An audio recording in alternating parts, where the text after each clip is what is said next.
You know, as human beings, we have an occasional tendency to complain. And a lot of people I've met have this uncanny ability to complain all the time about everything. But every now and then, there's an individual who experiences a major hardship or life-altering change who manages to put us all to shame. And somehow, these ordinary people display extraordinary resolve as they plow through adversity, cast aside complaints, and inspire others. Here are 10 examples of why you never have a valid reason to complain. And if you like this video, please consider sharing it with others. This is Australian ex-model Turia Pitt before she suffered burns to 65% of her body. She lost her fingers and thumb on her right hand and spent 5 months in the hospital after she was trapped by a grass fire in a 100-kilometer ultramarathon. Her boyfriend, Michael Hoskins, decided to quit his job to care for her during her recovery. In an interview for CNN, they asked him, "Did you at any moment think about leaving her and hiring someone to take care of her and just moving on with your life?" His reply, quote, "I married her soul, her character, and she's the only woman that will continue to fulfill my dreams," end quote. Most of you are familiar with the life of Helen Keller.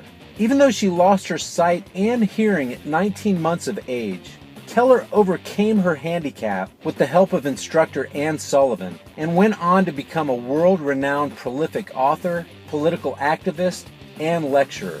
Just think about this for a second. How would your life change if all of a sudden you lost your ability to hear and see? This is Noah Galloway.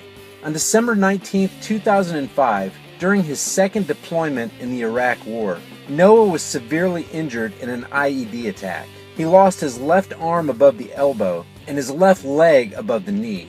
His right leg and jaw were also badly injured.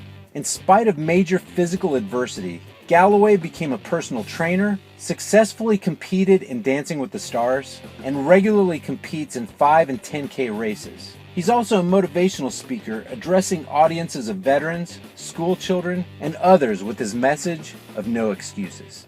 In this day and age, so many people put so much time, effort, and value into how they look, as if physical beauty defines who that person is, like it's one of the most important things in life. Well, this is Lizzie Velasquez. Among other things, she suffers from a rare syndrome that prevents her from gaining weight.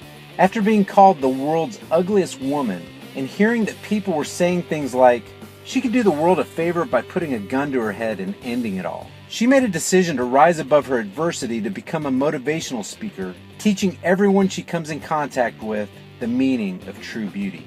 Faced daily with impending premature death due to a rare disease called progeria, which rapidly accelerates the aging process, Sam Burns spent his short life raising awareness, promoting research into the underlying causes of the disease, and offered resources for the support of sufferers and their families. This kid's positive attitude in the face of suffering was as inspiring as it was contagious. Sam passed away in January of 2014.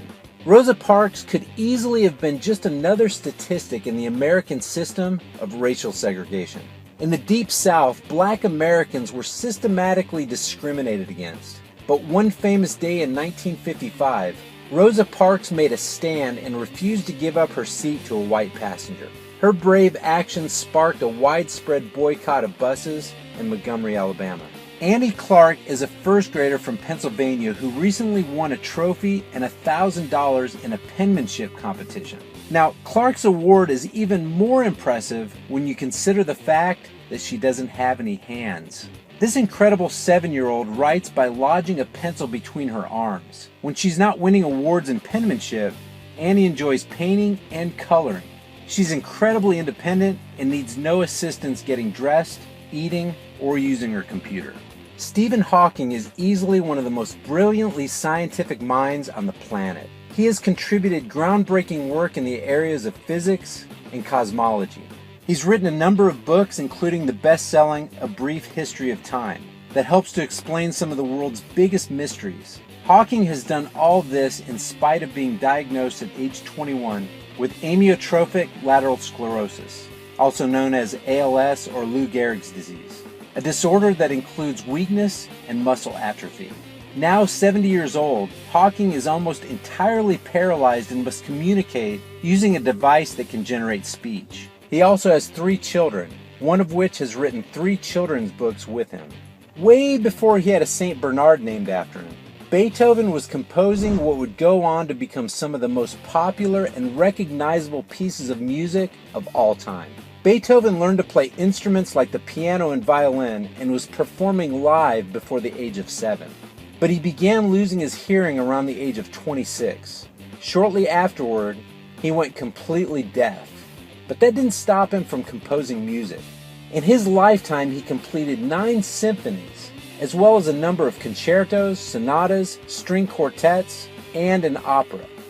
Nick Vujicic is an Australian motivational speaker born with tetraamelia syndrome, a rare disorder characterized by the absence of all 4 limbs. As a child, he struggled mentally and emotionally as well as physically, but eventually came to terms with his disability and at the age of 17 started his own non-profit organization, Life Without Limbs. Vujicic presents motivational speeches worldwide which focus on life with a disability, hope, and finding meaning in life. Guys, thank you so much for watching my video. If you enjoyed it and you think others could benefit by viewing it, click that like button and share it on Facebook, Twitter, and Instagram. If you want to see more videos like this, as well as a mix of other content, give that subscribe button a click.